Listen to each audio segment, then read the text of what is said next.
The Kingston and St. Andrew Municipal Corporation this morning demolished a derelict building on Rosemary Lane in downtown Kingston, days after a section of the structure collapsed and injured a child. Rosemary Lane Sunday morning.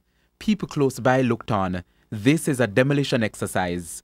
The building is being knocked down days after TVJ News reported that a child was injured when sections of it suddenly collapsed, hitting him. The child and his peers were playing near the building. The residents say the demolition is long overdue. Don Campbell is the landowner. I feel great because it's been a long while. We've been asking them to come and lick down the place for us.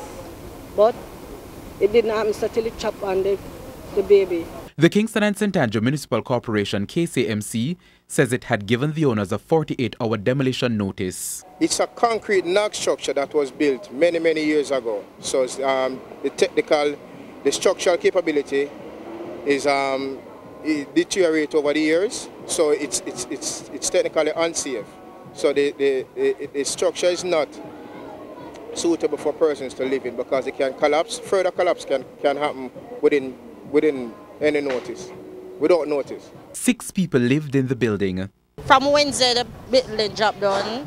I've been sleeping at a friend's house. Me and my son, my grandaunt. I don't even know where my grandaunt is sleeping right now because from Wednesday, with things pack up all about, people place with things there. This is living right. We really need some help, even from Ranitwait, Andrew Owners, anybody who can jump in and help us right now. The corporation says it will seek to assist the affected people through the Poor Relief Department of the KSMCA.